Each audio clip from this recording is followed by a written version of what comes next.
Hello, I'm Jeff Hollinger inside the Atlanta History Center.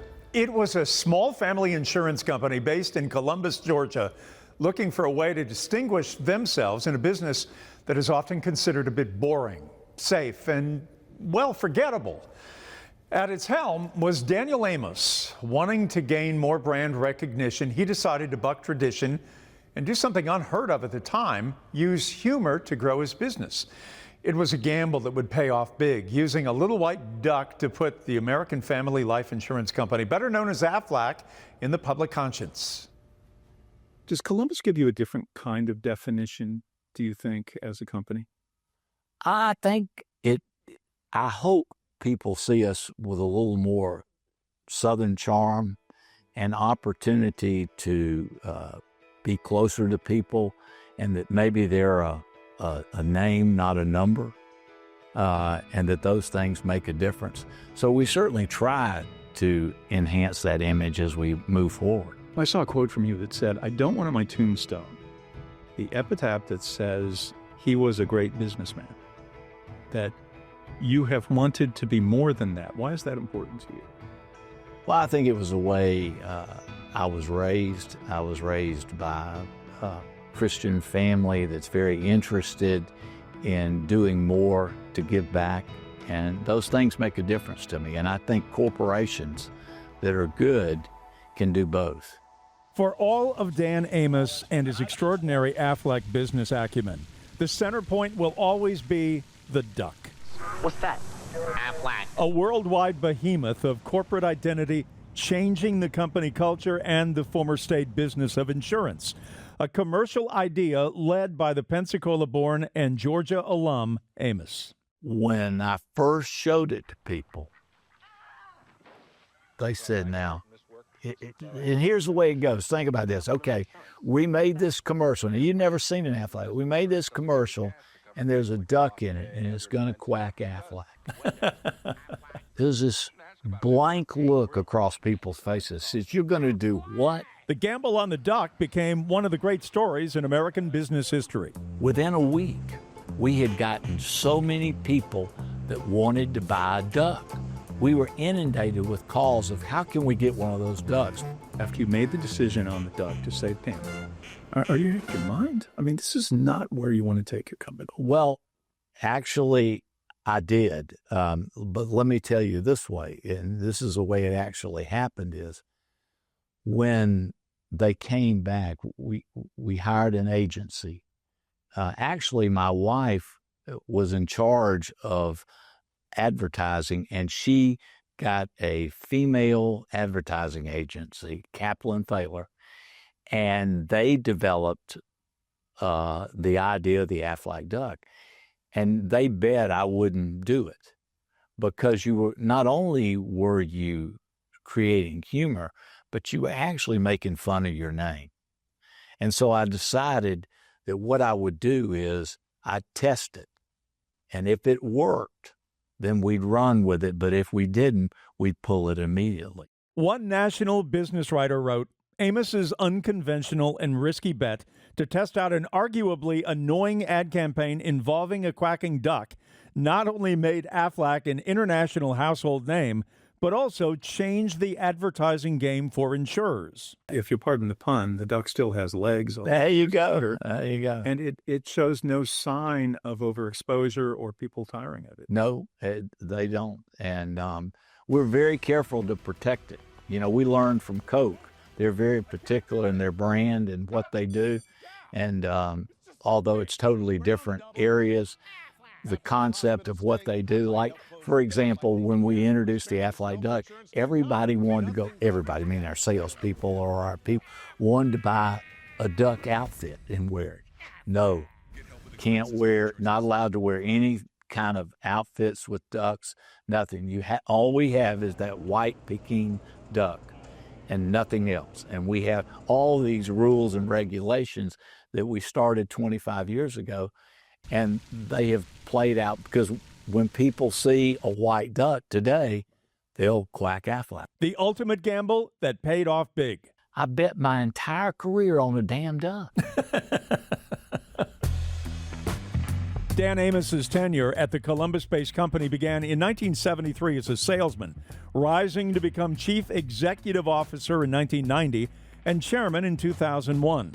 Before that, he served as the company's president and later as its chief operating officer. Are you still motivated to work as hard as you are as the leader of this company? At some point, do you say, I want to go live in Aspen. I want to go, do this or do that is not business anymore, that I want to, I hate the word retirement, but there are seasons of life. Well, I think I'm kind of past that point. 65 is kind of the number you hear, and I'm 73. So, I do love it. I think the family element makes a difference because it was started by the family. It's been fun for me to watch it, and I've truly enjoyed it all these years. It's the money plays some role, but not much. It's really much more fun to just do it and to watch people succeed and then help others at their time of claim and the issues that they have has been fun. You work an 8 to 10 hour day every day? Yeah, I do. I work odd hours. Some days I started this morning at 6 o'clock and I've got a call tonight at 6 o'clock. Aflac specializes in supplemental insurance coverage. It is the largest provider of guaranteed renewable insurance in the United States and, surprisingly, also the largest insurance company in Japan. Over the generations post-World War II that have attempted to have success in the Japanese market, no matter what their product is or whatever their discipline may be, and they have failed grandly. You, on the other hand, have succeeded grandly. And the answer I would tell you is we didn't go over there and try to make a U.S. product Japanese. We developed everything with Japanese management, set guardrails, and said, fall in this range and you can do your thing. And we hired good people. They ended up doing it. And I also have to give the Japanese government credit. Aflac, once an obscure, little-known Southern company, now with a 90% world familiarity rating, a stock growing from 95 cents a share to $115 in 30 years, and a business environment recognized as one of the best places to work in the United States. When you were in Athens as a young boy, were you like this as well? Were you full of hyperactivity and focus and all of those kinds of things that you don't just sort of discover in adulthood? You're probably always like that as a boy. Well, I wasn't the greatest student in the world. I enjoyed college and was president of senior class at Georgia and did those type things politically. But, it's just something that I've enjoyed. And if I like it, I really work hard at it. And if I don't like it, I'm probably not as astute as I should be. Amos has long stated that finding your focus depends on identifying what's right. Aflac supports diversity in hiring and in its board led by Amos. I would say that the area that has made a difference in my life, too, has been in diversity and opportunities for women and people of color, and those things have allowed us to broaden our perspective, and it's been a good business decision. On the other hand, I also think you got to make your profit or you're not going to be around. And then you add on top of that, the Aflac Cancer Center and Children's has made a big difference as well. You take a look at your company and the great diversity that you had on your work staff, and it's always been important to you. Yeah. You're not politically overt, either left or right, but including people, including the community, including talented people, it makes good business sense. Without the theatrics, that's right, of modern America and where we are politically in the divide. Right. I think that's true, and I don't think you have to flaunt it.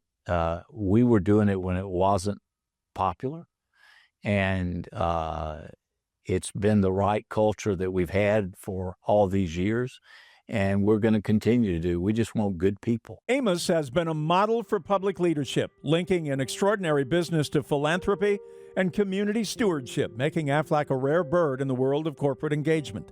The company has raised $184 million since 1995 for research, care of children suffering from cancer and blood disorders. The company has established the Aflac Cancer and Blood Disorders Center of Children's Healthcare of Atlanta, one of the nation's preeminent research and treatment centers.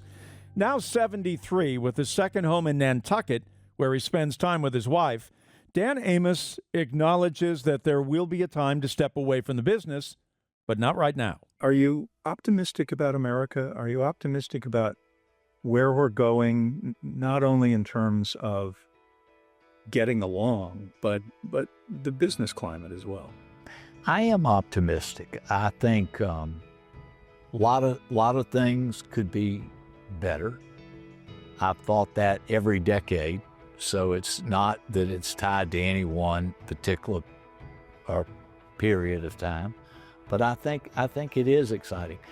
The technology and what's taking place now, we may have to learn more and adjust more, but all in all, I mean, how fascinating the world has been, and what I've seen in my life when the TV had just come out in the 50s, and what you see today with AI. You remember the Jetsons? Of course. Well, we're in the Jetson period almost. And you look at it and you go, wow, we saw that and we thought that was impossible. And today, so many of those things are true, from Dick Tracy's wristband that no one may identify who that is, but when they would talk on the watch. So I think it's exciting. And I think we have to continue to look to the future with great optimism. That's what's made our country great.